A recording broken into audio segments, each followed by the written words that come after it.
Aleluia. Vocês estão bem? Amém? Glória a Deus. Então, vamos lá. Recados dados. Irmãos, eu não sei se vocês estão sentindo isso, mas tem uma presença de Deus muito boa aqui, viu? Que o Senhor não conserve essa presença aqui. Em nome de Jesus, em nome de Jesus. Abram suas Bíblias, Evangelho de Mateus, no capítulo 4. Nós vamos ler dos versos 18 ao 22. Desde já eu vou pedindo assim, perdão aos irmãos, né? Geralmente Camila e eu, a gente tenta sempre assim, com muito esforço fazer uma pregação mais expositiva, né? A gente brinca em casa que o texto fala, né? O texto fala e a gente precisa ouvir o texto falando, né? Porque ele é sagrado, é a própria palavra de Deus, né? A vontade de Deus aqui expressa. Mas hoje eu não vou pregar de forma expositiva, assim, mas eu vou usar outros textos. Então, que Deus me ajude, tenha misericórdia da minha vida, para eu não me embananar todo. Mas vai dar tudo certo, a mensagem vai ser entregue aqui. Irmãos, antes da gente ler aqui esse texto mesmo, esses dias eu estava conversando com Camila. Eu não sei você casado, varão, se você conversa muito com a sua esposa. Eu, Camila, a gente conversa muito. Eu não sei de onde a gente arranca tanto assunto. Eu não sei como acontece isso. E a gente conversa muito antes de dormir. Tudo bem que antes de dormir as conversas elas são mais rápidas, porque Camila dorme cedo. Então, quando eu percebo, ela já foi, né? Mas a gente estava conversando e uma dessas conversas a gente acabou lembrando, assim, Camila lembrou de uma fala de um tio meu, que já faleceu, e era uma fala muito engraçada, a gente começou a rir, né?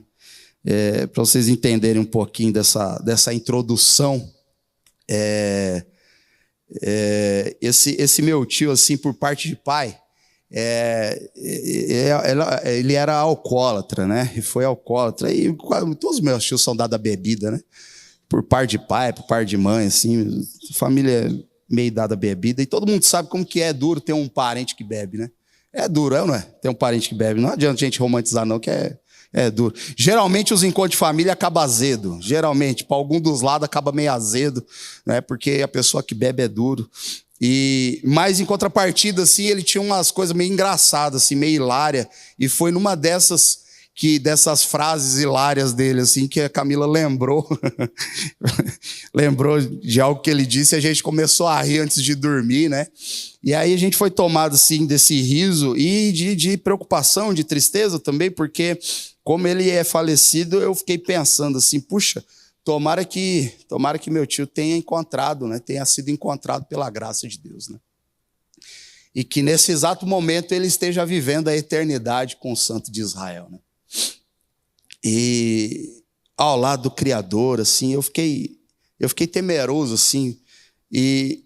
Por que eu contei essa história, irmãos? Porque ela traz esse entendimento para nós de algo que às vezes ficou esquecido da igreja, né? Que é o chamamento e a missão, o chamado e a missão. E é bonito a gente já começar o culto assim com uma oração para um pequeno missionário, né? Então, a gente não pode esquecer o porquê nós somos chamados. O porquê nós somos chamados. E nós somos chamados, foi para manifestar mesmo as virtudes desse nosso Deus. É para isso que nós somos chamados, para manifestar as virtudes desse Deus. E a verdade, irmãos, é que uma das formas de manifestação dessas virtudes, é levar pecadores ao arrependimento. É levar pecadores ao arrependimento pela pregação da palavra, quer seja mesmo com palavras faladas, quer seja com ações, né? Mas a gente não pode se esquecer desse chamamento, da missão, do propósito do Senhor para nós nessa nossa vida. E é natural a gente se esquecer com tanto de coisa que a gente tem, com tanto de pedido que nós temos feito, com tanto de necessidade que nós temos, e nossas necessidades, muitas delas são legítimas mesmo, mas nós não podemos nos esquecer do chamamento do Senhor para a igreja, para as nossas vidas, de forma coletiva e de forma individual, né? A nossa igreja tem pensado nisso, tem estudado, tem colocado em oração um novo pilar, um novo patamar, um novo tempo, que é exatamente o evangelismo de forma intencional. né? E glória a Deus por isso. Então, vamos pregar aqui esse texto lindo do Senhor. Vamos falar um pouco sobre chamado e missão. Vamos ler? A palavra do Senhor diz lá no Evangelho de Mateus, no capítulo 4, no verso 18 assim: caminhando junto ao mar da Galiléia, Jesus viu dois irmãos, Simão, chamado Pedro, e André. Eles lançavam as redes ao mar porque eram pescadores. E Jesus lhe disse: venha comigo, e eu os farei pescadores de gente. Eita. Então, eles deixaram imediatamente as redes e o seguiam. Pouco mais adiante, Jesus viu outros dois irmãos, Tiago, filho de Zebedeu, e João, irmão dele. E eles estavam no barco em companhia de seu pai, consertando as redes, e Jesus os chamou. Então eles, no mesmo instante, deixaram o barco e o seu pai e seguiram Jesus. É lindo isso, porque no verso 17 fala que Jesus começou a pregar e a dizer: arrependam-se porque o reino dos céus está próximo. Irmãos, Jesus ele usou de coisas simples, Jesus usou de coisas e funções simples para realizar uma obra extraordinária. E que obra extraordinária é essa que Jesus, ele de forma simples realizou? Que obra extraordinária é essa? É salvar homens, é salvar pecadores da perdição de seus próprios pecados por meio da pregação do Evangelho. Essa é a obra extraordinária de Jesus nessa terra. Salvar pecadores de seus próprios pecados. Chamar um pecador a viver uma nova vida. Essa é a obra extraordinária de Jesus. Chamar um pecador a viver uma vida diferente, a viver uma vida extraordinária. E um indivíduo que passa por um processo de mudança, que passa por um processo de transformação, que passa ali por esse processo tão lindo que é de dentro para fora, que muitas vezes é invisível, algumas vezes, outras vezes é silencioso, a gente chama de conversão. A gente chama de conversão. E o que é a conversão, igreja? A conversão é o processo de transformação espiritual que uma pessoa passa. Essa é a conversão. A conversão é o ato, é o efeito de converter-se. É a transformação de alguma coisa. É alguma coisa assim, ou estado, é a transformação. Isso é conversão. É a transformação de uma forma em outra. É isso que é a conversão. Por isso que muitas vezes quando você vê um sujeito convertido, você não tem dúvida. Principalmente quem conheceu aquela pessoa, quem conhece aquela pessoa, quando vê aquela pessoa convertida, não tem dúvida, porque tudo muda. O sentido muda, os costumes mudam, a visão muda, a cosmovisão muda, a ideia de mundo muda, os valores mudam, irmãos. O sujeito convertido é diferente. Ponto final. Ponto final. Igreja, eu vou falar um trem para vocês. Pensa numa pregação simples essa hoje. Pensa numa pregação simples essa, mais urgente. Trazer o nosso coração de novo à atenção do chamado de Deus e à missão de Jesus. É impossível, irmão, ser a mesma coisa. É impossível. Glória a Deus. É você, Paula? Eita, bênção, rapaz. Não vai embora sem me dar um abraço, hein? Glória a Deus. Bom te ver, mano. Glória a Deus. Eu batizei esse miserável pecador aqui, ó. Ele é a esposa, glória a Deus. Aleluia. Irmãos, homens precisam entregar suas vidas para Jesus. Homens precisam entregar suas vidas para esse Deus Todo-Poderoso. Não tem outro caminho, não tem outra saída, não tem outra solução. A única solução, a única saída, o único caminho para uma vida eterna são pecadores arrependidos de seus pecados, entregando suas vidas a Jesus. Não existem atalhos, não existe jeitinho. O ser humano precisa reconhecer sua miséria, o ser humano precisa reconhecer seu pecado, o ser humano precisa reconhecer que precisa se arrepender disso tudo. Mas como Deus faz isso? Nos usando. Usando seus filhos, usando suas filhas, usando seus servos. Irmão, gente boa, eu vou falar um negócio para você. Sua religião não pode te levar para Deus. Nem essa que você crê. Sua religião não pode te levar para Deus. Suas obras não podem te levar para Deus. Seu carisma é muito bom, mas também não pode te levar para Deus, muito menos as suas influências, elas não podem te levar para Deus. Seus méritos são insuficientes quando o que está em jogo é a salvação da sua alma. Não se alcança a conversão mudando de igreja, grave isso.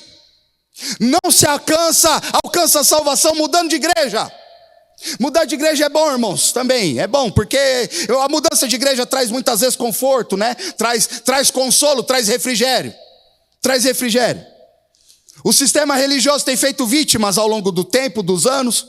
Então mudar de igreja também é bom, porque traz conforto, traz refrigério, traz a memória, o chamamento, a missão muitas vezes. Mas mudar de igreja não é sinônimo de salvação. Não se alcança salvação com esse tipo de mudança. Adotando práticas religiosas, ritos sagrados, isso não adianta. A conversão espiritual significa receber um novo coração. Conversão espiritual significa receber uma nova mente, uma nova vida. Eis que tudo se fez novo, é isso que está escrito: novos céus, nova terra, uma nova família celeste, uma nova pátria. Isso é o que faz parte do pacote chamado conversão. E a coisa, irmãos, essa obra ela é tão extraordinária, mas é tão extraordinária, que infelizmente, existem indivíduos fervorosos, zelosos em suas práticas religiosas, mas que infelizmente ainda não experimentaram a verdadeira conversão. Não experimentaram. E como o Senhor faz isso? Por meio da pregação do evangelho. Como que o eleito é encontrado? Por meio da pregação do evangelho. Como que o pecador entende dos seus pecados? Por meio da pregação do evangelho. Chamamento e missão, irmãos, é o tema dessa mensagem de hoje. E é bonito porque os estudiosos, nesse texto que nós lemos, de Jesus chamando os seus discípulos, os estudiosos dizem que naquela época eram os discípulos, eram os alunos que escolhiam seus rabinos, que escolhiam seus mestres. Então, o aluno, o discípulo, ele escolhia o mestre tal para aprender com aquele mestre, né? Mas olhando aqui para o texto e conhecendo as histórias, nós vemos aqui, nós podemos perceber que aqui não se tratava de estudantes. Eles não eram estudantes. Aqui eles nem eram gênios, gente. Eles nem eram gênios, esses homens, irmãos. Atos lá, no livro de Atos, diz que eles eram incultos. Quando eles começaram a pregar a palavra de Deus ali no início de Atos, os poderosos, os sábios, eles olhavam e falavam: mas como pode esse bando de homem inculto falar dessa forma? Então nem gênio eles eram. Eles nem eram treinados nas escolas rabínicas aí da época. Mas aqui nós não estamos vendo os discípulos que escolhem seu mestre, mas nós estamos vendo o mestre que escolhe seus discípulos. É o mestre que escolhe seus discípulos.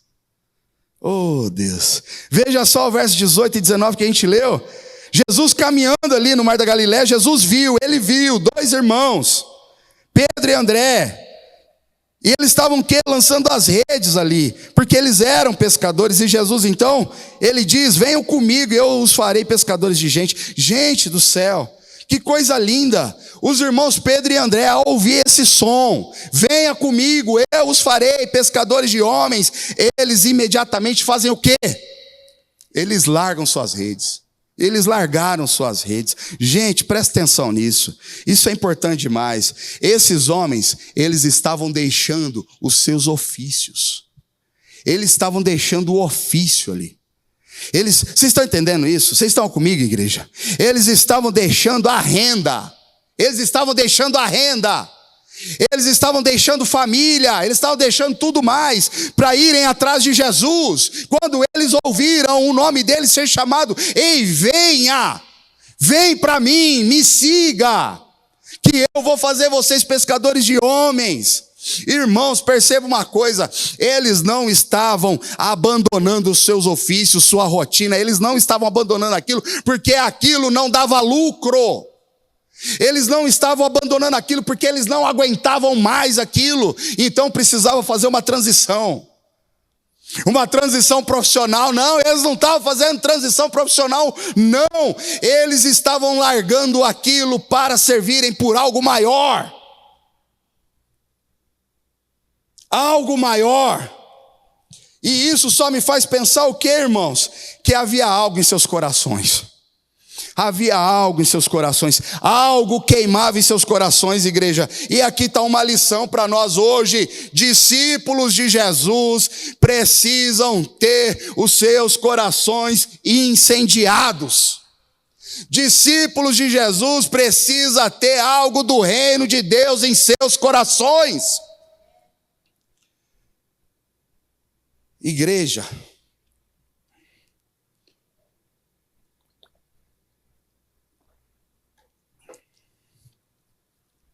deixa eu falar um negócio. A colheita precisa arder em nossos corações. A colheita precisa arder em nossos corações. A colheita não pode se perder em meio aos nossos pedidos e desejos. Nós temos pedido muita coisa, mas nós não temos pedido pela colheita. Qual foi a última vez que nós choramos pela colheita do Senhor? Qual foi a última vez que nós oramos e choramos, Senhor, dá-nos trabalhadores para essa seara, porque a conta não bate e nunca vai bater mesmo. Muito é o trabalho e poucos são os trabalhadores. Qual foi a última vez que nós pedimos pela colheita? A colheita precisa voltar a arder em nossos corações. Se um dia essa colheita ardeu no seu coração e hoje não arde mais, hoje é dia de reconciliação com o Salvador, o Senhor da seara. Hoje é dia de nós clamarmos mesmo pelo Senhor da seara, para que envie trabalhadores, para que viva em nós, vivifique em nós o desejo pela colheita. Precisamos arder pela colheita, pela seara.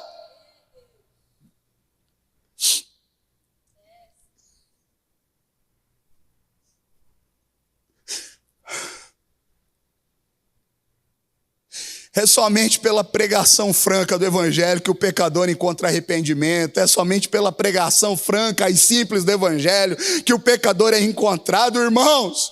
Cristo vale todo o nosso esforço.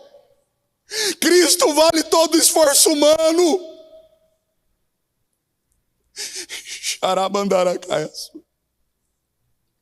Ontem nós tivemos aqui na igreja o Champions Day. Um dia de jogos e brincadeiras para jovens e adolescentes.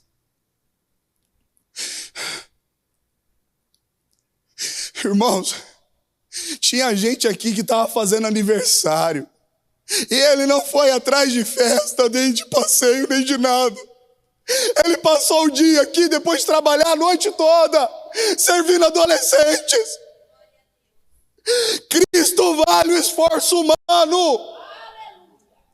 A gente pôde ver ontem assim uns adultos, irmão, com o rosto já desfigurado, de cansaço, desejando um Dorflex, um banho, uma cama.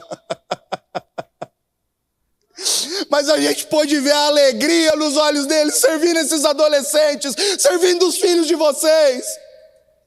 Porque Cristo vale todo esforço humano.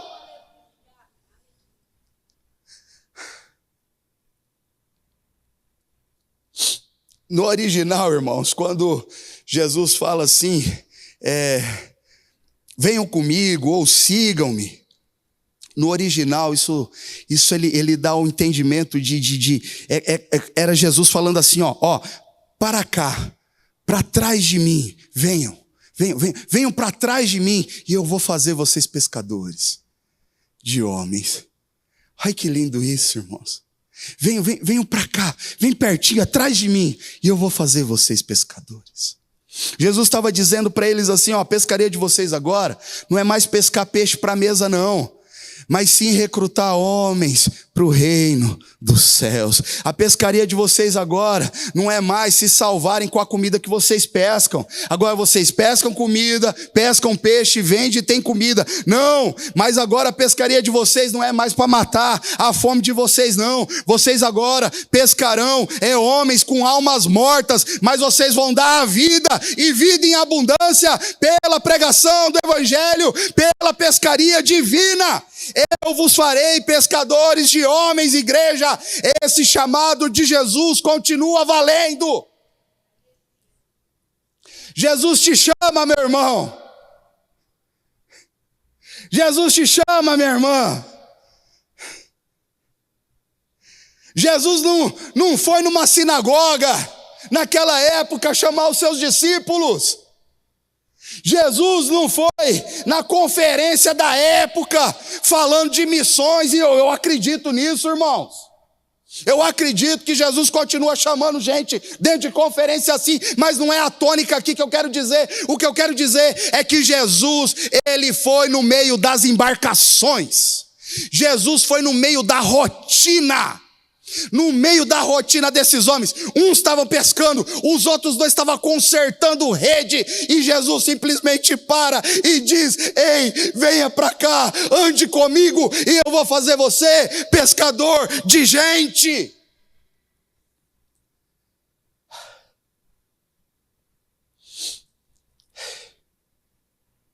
Irmãos, na nossa rotina, Jesus está chamando. É na nossa rotina. Se você esperar um culto do poder para Jesus falar contigo, talvez o bonde passa e tu fica. É nas nossas rotinas, irmão, que Jesus nos chama. Mas olha só que lindo aqui, os discípulos, eles são a parte passiva da história, enquanto Jesus é a parte ativa. Nós lemos aqui, para a gente ganhar tempo, olha os termos que são usados aqui. Venham, sigam-me e eu os farei. A parte ativa, o sujeito ativo dessa ação é Jesus. A obra é dele, irmãos. A obra é dele. Não precisa ter muitos dons, não precisa ter uma oratória exemplar, não precisa nada disso não. A obra é dele, é ele que chama, é ele que traz para perto, é ele que capacita, é ele que diz: eu é que vou fazer, não é você que vai se transformar num pescador de gente, mas é ele que faz você pescar gente. Essa obra de pescaria, ela não tem muito a ver com as nossas habilidades, mas ela tem a ver com o propósito divino. Mas é óbvio, né, irmão, que tem umas características de pescador, né? O pescador, ele tem que ter paciência, né? Gente inquieta não consegue pescar, né? Gente inquieta não aguenta. O silêncio, só o barulho e alguns poucos mosquitos passando. Gente inquieta não consegue pescar, irmãos. Porque muitas vezes, gente inquieta precisa de resultado muito rápido. E às vezes a pescaria não traz resultados tão rápidos. O bom pescador, irmão, ele tem que ser perseverante, ou não é? Se não der certo de primeira, não desiste não. Tem que continuar. Vocês já viram aquela história da irmã que diz assim: bem, eu vou pro culto. E o varão de shortão assistindo o jogo, né? Bem, eu vou pro culto, quer ir comigo, bem? Aí o bem diz: não. E aí, o que a pescadora de gente faz? Tá bom, eu vou pro culto, fica aí então, seu endemoniado. É ou não é assim? Eu vou cuidar da minha salvação. Fica aí, seu endemoniado, com esse seu joguinho. É ou não é assim? Ninguém conhece gente assim, só eu, né?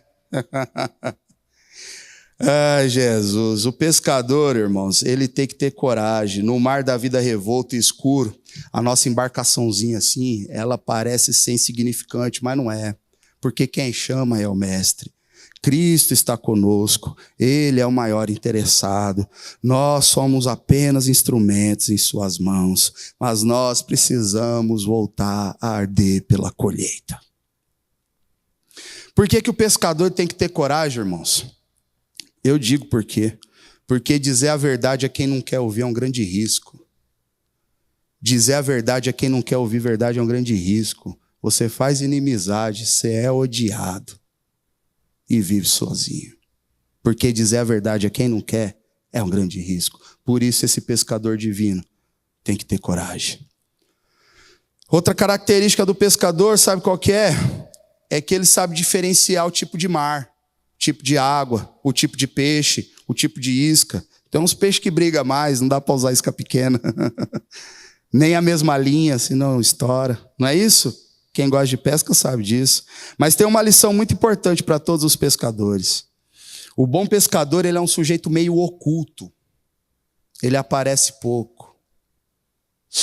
Mal aparece a sombra dele assim no barquinho, na água. Ele aparece pouco. Se ele aparecer muito, os peixes vão embora. Vocês estão entendendo? Estão entendendo? Mas geralmente esse pescador volta com a rede cheia. Ele volta com a rede cheia. Chamado e missão, irmãos.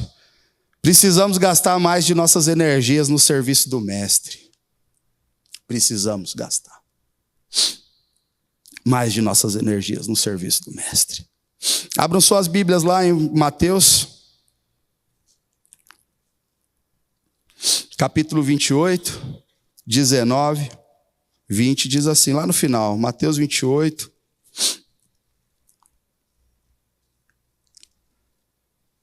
Eu vou ler aqui o 18 antes. Jesus, aproximando-se, falou-lhes dizendo: toda autoridade me foi dada no céu e na terra. Portanto, vão e façam discípulos de todas as nações, batizando-os em nome do Pai, do Filho e do Espírito Santo, ensinando-os a guardar todas as coisas que tenho ordenado a vocês. E eis que estou com vocês todos os dias, até o fim dos tempos. Irmãos, perceba só uma coisa: portanto, e vão e façam discípulos. A gente começou aqui a nossa narrativa dizendo como? Venham até mim, e eu vou fazer vocês pescadores de homens. E nós estamos terminando a nossa narrativa com mais um imperativo de Deus dizendo: vão e façam discípulos. Entre o venham até mim e vão e façam discípulos, o que eu aprendo, irmãos? Que esses discípulos aqui, eles eram esforçados, mas ainda era um material bruto que precisava de ensino, de cuidado, que precisava ser lapidado. Eles seriam grandes líderes na missão de Jesus, mas eles ainda não eram grandes líderes. E eu reconheço, não duvido disso, porque a mensagem das boas novas chegou até nós por meio desses homens.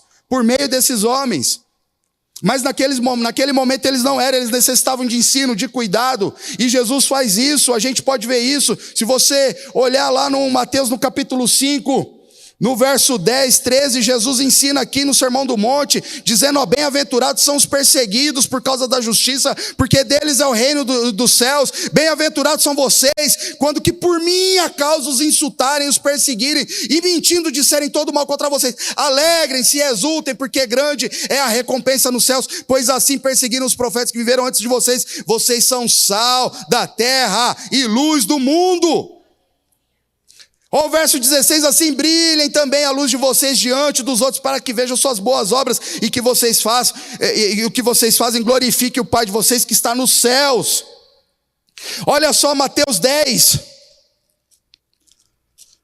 no capítulo 5 e diante, ele diz assim, ó: Jesus enviou os seus 12, dizendo-lhes as seguintes instruções: não tome o caminho que leva os gentios, nem entre na cidade dos samaritanos, mas de preferência procurem as ovelhas perdidas da casa de Israel pelo caminho, preguem que está próximo o reino dos céus. Isso não mudou, e ele continua: curem os enfermos, ressuscitem os mortos, purifiquem os leprosos, expulsem os demônios. Vocês receberam de graça, portanto deem de graça também. Irmãos, tem uma missão aqui, e qual é essa missão? Reunir as ovelhas perdidas da casa de Israel. Só que entre o chamado e a missão, Jesus, ele vai ensinar um pouco sobre fé, irmãos. Ele vai ensinar sobre a questão da fé. Ele fala sobre a vivacidade da fé, e não sobre o tamanho da fé, apesar de no capítulo 17 ele falar que a fé dos discípulos era pequena. Era uma fé pequena. Essa fé pequena não tem a ver com tamanho, mas tem a ver com força, com fragilidade. Os discípulos tinham uma fé frágil. E ele ensina os discípulos, e por que eu estou falando isso? Para que a gente ganhe tempo aqui. Ele ensinou aqui, ó, nós acabamos de ler: expulsem os demônios, curem.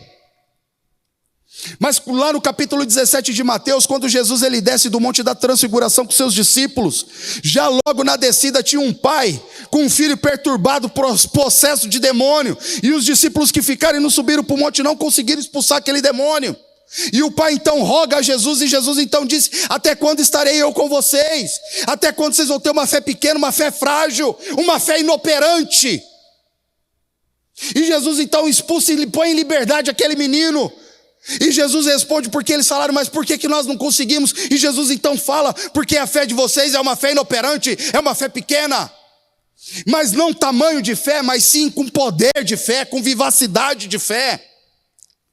Jesus disse, se a sua fé for do tamanho de um grão de mostarda, os montes serão lançados de um lado para o outro. Igreja, se a nossa fé for do tamanho de um grão de mostarda, mas for viva, coisas e situações serão abaladas.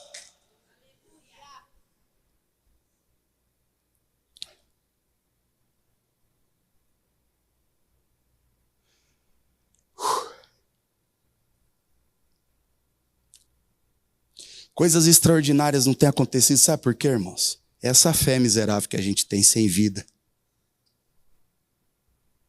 Nem para pedir as coisas nós temos fé.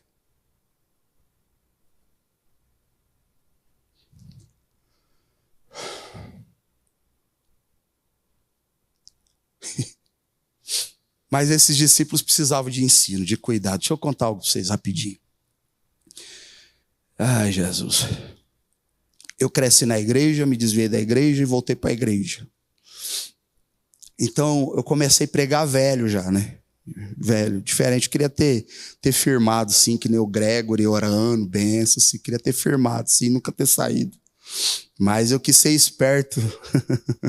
Eu me achava muito bobo e eu quis ser esperto e sair da igreja, dos caminhos do Senhor. Quando eu voltei para os caminhos do Senhor, lindo, sim, resumindo a história, um dia a gente tinha um pastor aqui, um casal de pastores, Ana Paula e Marcelo Lemos, que foram os pastores de jovens nossos aqui, os pastores que, com muito suor, sangue e lágrimas, sustentaram a Camila em oração. Né, Camila? Que é isso, varão? E aí um dia esse pastor de jovens chegou para mim e falou assim, aí, varão, próximo culto de jovens, a palavra está contigo, hein? Rapaz, eu fiquei com um medo terrível, uma alegria imensa, assim. Falei, eu vou pregar a palavra de Deus, glória a Deus por isso. Fiquei numa alegria só, né? Eu já tinha uns 23 anos para 24, eu acho, uns 23 anos. E aí eu passei 15 dias preparando o sermão, pregando e repregando para mim mesmo, em lágrimas e chorando. Meu primeiro sermão foi Lucas 15, o retorno do pródigo. E aí, nessa época, eu trabalhava com táxi, então eu tinha uns bloquinhos de anotação, eu ficava escrevendo um monte de coisa, preparando meu sermão, chorando. E aí, no trânsito de São Paulo, eu ia colando no painel, assim, os papeizinhos, e ficava lá, oh, aleluia, pregando e repregando. No dia do culto, a igreja estava vazia lá, o templo dos jovens estava vazio, eu dei glória a Deus. Falei, ó, tem uns 10 só, tá bom. Só 10 pessoas vão me ver pregando, glória a Deus por isso e tal. E fiquei concentrado em oração.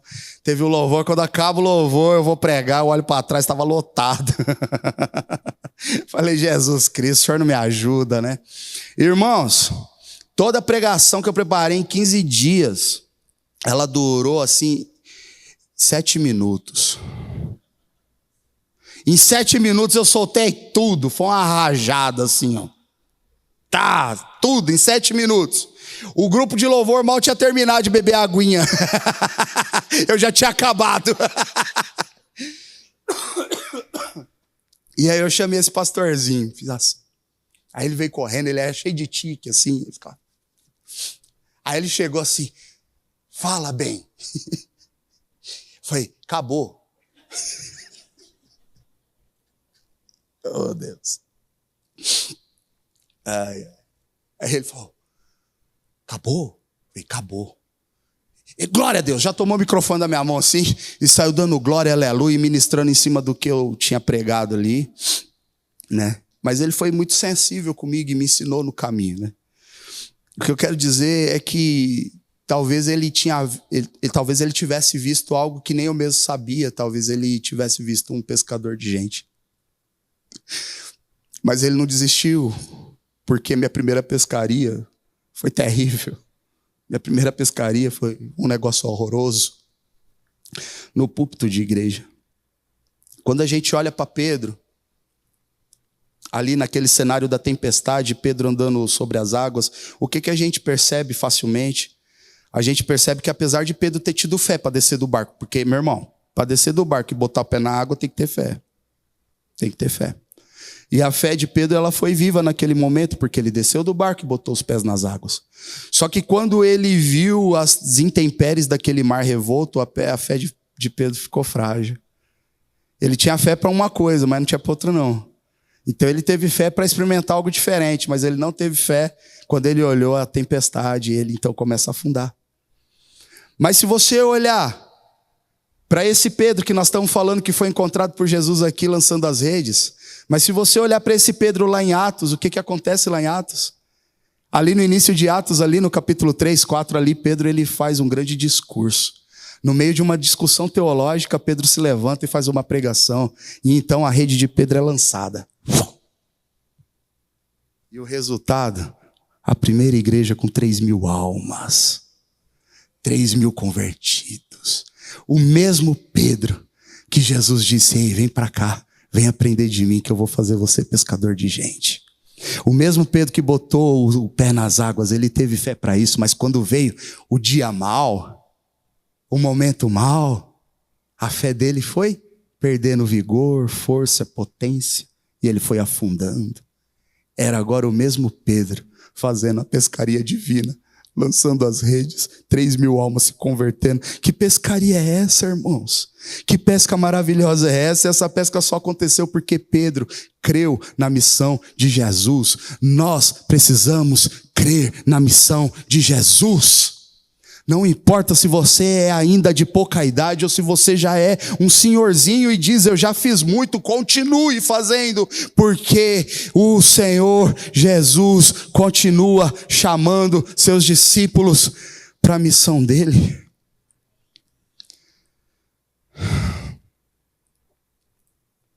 A missão de Jesus, igreja, tem que começar a ser prioridade na nossa vida. Prioridade na nossa vida. As pessoas acham que prioridade é vir para o culto. Não é, mas é um indício quando não vem. Quando vem, quando quer, é um indício. Não é prioridade, mas vestígios. A ausência pelo prazer na casa do Senhor são indícios. Indícios. A missão de Jesus tem que ser prioridade. Prioridade nas nossas vidas. Por quê? Porque a missão de Jesus consiste o quê? Em salvar os pecadores de seus próprios pecados. Por isso que eu citei sobre o meu tio.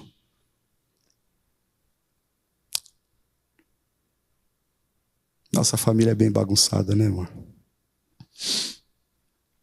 Ai, ai. Vão e façam discípulos. É um imperativo, igreja. Venham e eu vou fazer vocês pescadores de gente. Jesus ensina, Jesus habilita, Jesus treina, Jesus garante, promete e diz, vão e façam discípulos. Isso não é uma sugestão. Fazer discípulo não está a gente escolhe fazer ou não. Não é uma sugestão, irmão. É crente? Faz discípulo.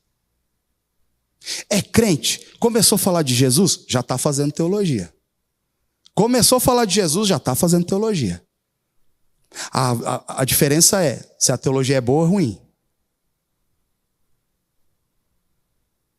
Como que a gente sabe que uma teologia é ruim? Aquela que não ensina a clamar pela seara. Aquela que não ensina que nós devemos ser missionários de Jesus. Missionários de Jesus. Finalizando aqui, gente. Vocês estão comigo? Vocês estão comigo? Oh, Jesus. Essa palavra machuca, né, gente? Machuca.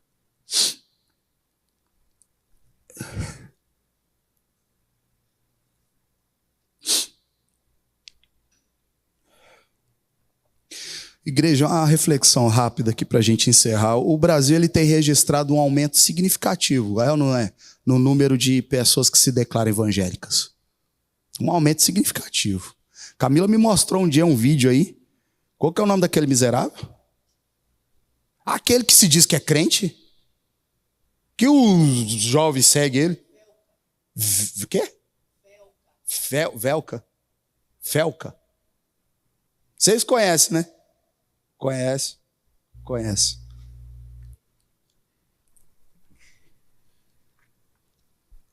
Irmãos, nós temos visto com os nossos próprios olhos o aumento do número de igrejas aqui ao nosso redor.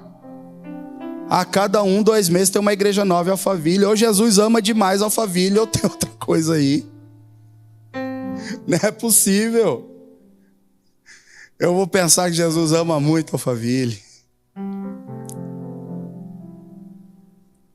Mas será que o número de discípulos tem crescido na mesma proporção?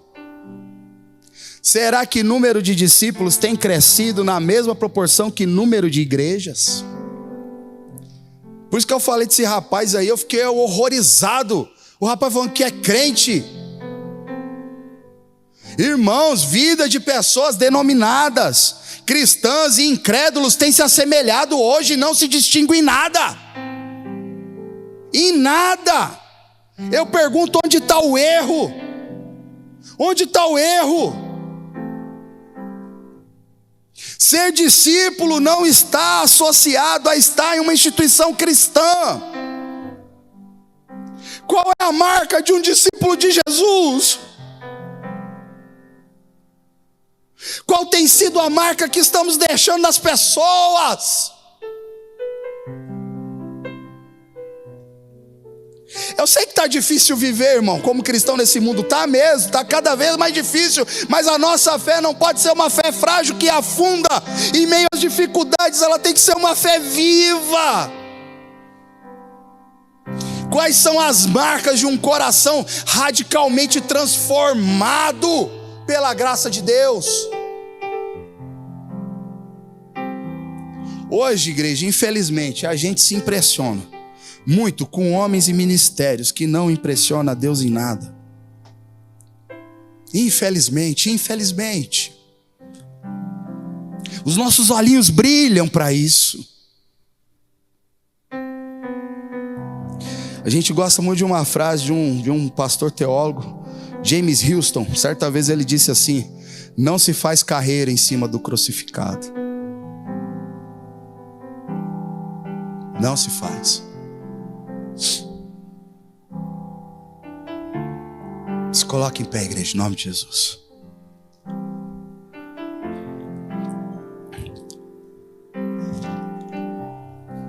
Mateus 28. Jesus diz: vão por todas as nações, fazendo discípulos, batizando-os em nome do Pai, do Filho e do Espírito Santo de Deus. Jesus está dizendo para os discípulos dele: ensine sobre essas verdades. Jesus está dizendo: o Evangelho é a boa nova de Deus aos homens. O Evangelho de Jesus oferece remissão de pecados para todos os que creem. O Evangelho de Jesus, o Evangelho de Deus, ele está centrado na vida, na obra, morte e ressurreição de Jesus Cristo. Fora disso não é Evangelho de Jesus, pode ser qualquer outra coisa, mas Evangelho de Jesus é isso. Ele é repetitivo mesmo. Ele é repetitivo mesmo porque ele vai focar na vida, na obra, na morte e na ressurreição de Jesus Cristo. Basta!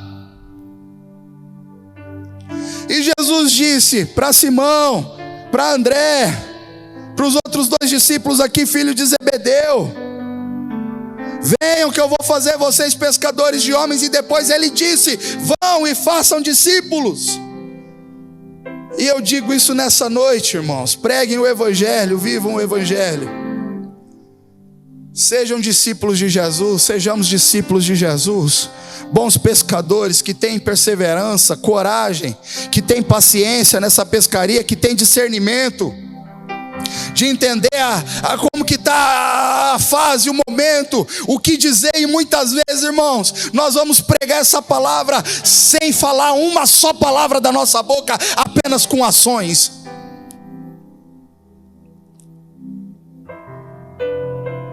E Jesus, depois da ressurreição, quando encontra aqui os seus discípulos, que é conhecido como a grande comissão, coloca aqui no telão para mim o verso 20, irmão, do capítulo 28.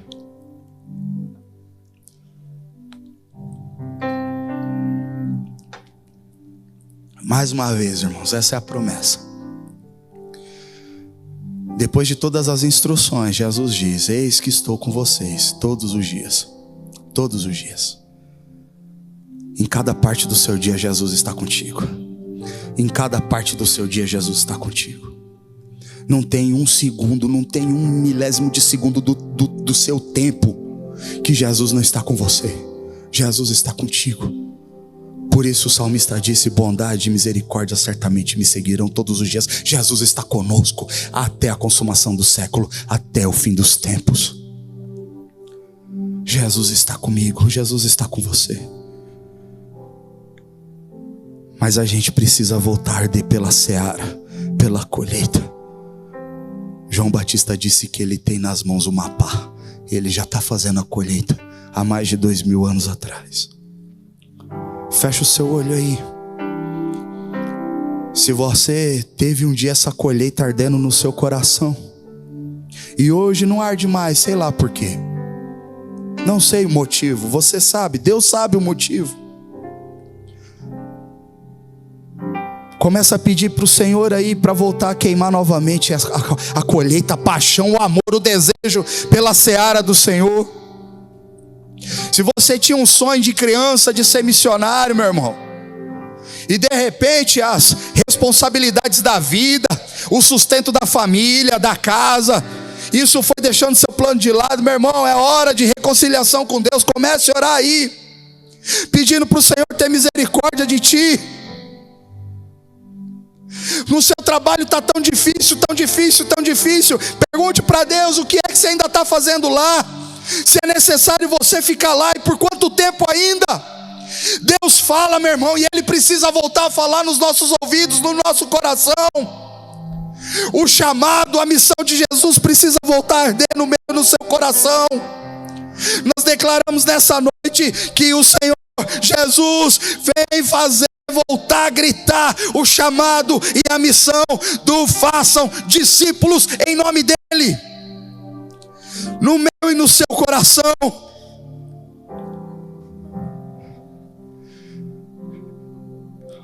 Oh, xaramandará raia sou eu, debandaraias teia caiaço.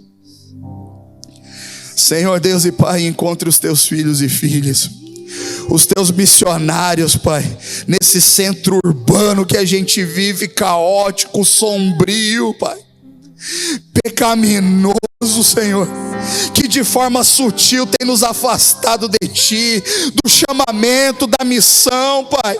Nós temos deixado as nossas redes, a nossa vida não tem lançado mais redes, Pai. Precisamos continuar lançando redes, Senhor. Não para que no meio dessas redes venha um monte de sujeira, tranqueira, coisa velha e alguns poucos peixinhos para Ti, não, Pai.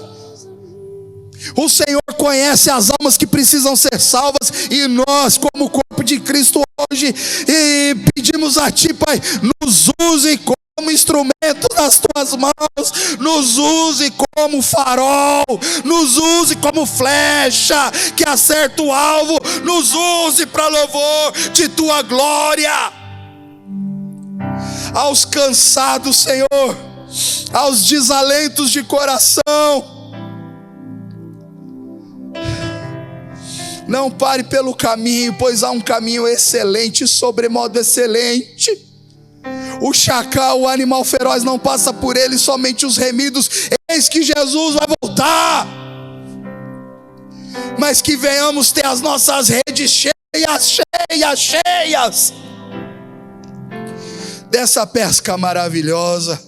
Pai, desempeça, Pai, a língua do mudo, que ele volte a declarar que há um caminho excelente.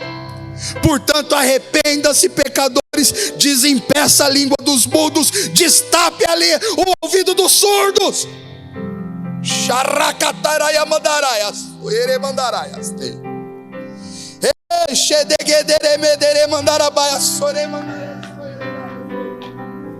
Que te agrade qualquer hora, em qualquer lugar. Mas aqui a minha vida usa-me. sensibilidade por Ti, Teu reino e Tua verdade, Pai. Que venha voltar a gemer no coração dos Teus filhos, dos Teus eleitos nesta noite, nesta hora. Em nome de Jesus, Pai. Dá-nos força e vigor, Pai, para continuar essa obra maravilhosa, essa obra extraordinária, que é levar pecadores, Senhor, ao arrependimento. Dentro das nossas casas, Pai. Cesse as bebedeiras no lar, Pai. Cesse os vícios no lar, Pai. Promova culto, Senhor, nos nossos lares, Pai. Momentos, Senhor, em volta da mesa nos nossos lares, Pai. Em nome de Jesus, Pai, onde abundou o pecado, que venha superabundar a graça do Senhor, Pai. Em nome de Jesus, Pai, socorra, Senhor, os seus missionários. Quão formosos são os pés do que anuncia as boas novas. Socorra, Senhor, os teus missionários. Desperta, Senhor, a tua igreja. Buscamos tua vontade. Seja feita na terra como é nos céus. Deixa o céu descer na terra como é nos céus. Deixa o céu descer. Teu é o reino, teu é o poder e tua é a glória para sempre. Amém. Teu é o reino, teu é o poder e tua é a glória para sempre. Amém. Como um farol que brilha à noite, como ponte sobre as águas, como abrigo no deserto, como flecha que acerta o alvo. Eu quero ser usado da maneira que te agrade, em qualquer hora e em qualquer lugar. Eis aqui a minha vida, usa-me,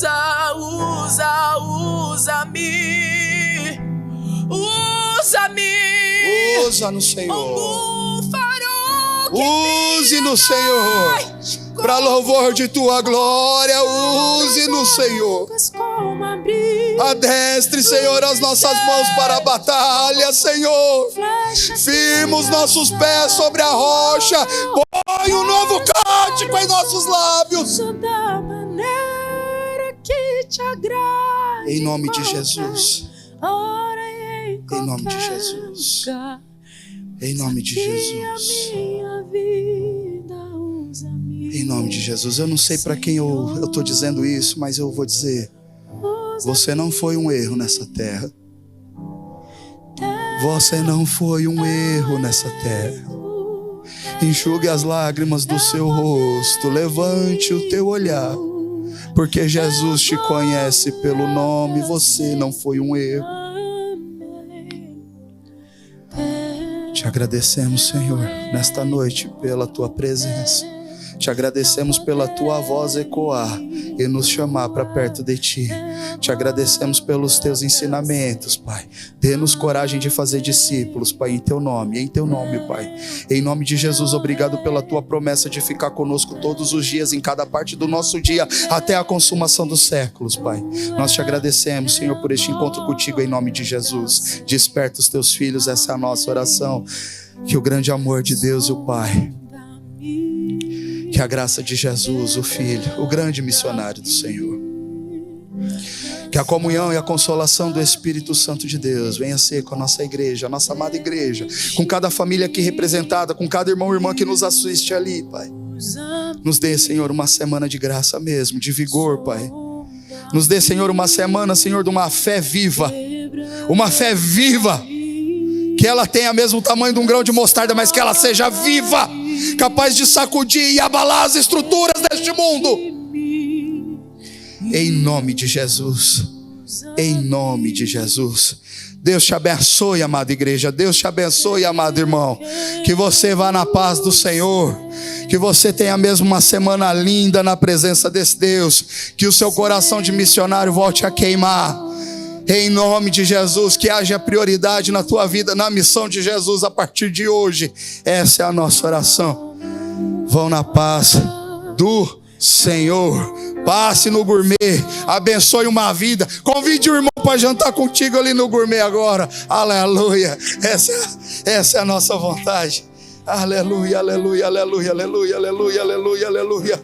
Glória, glória, glória, glória, glória, glória, glória.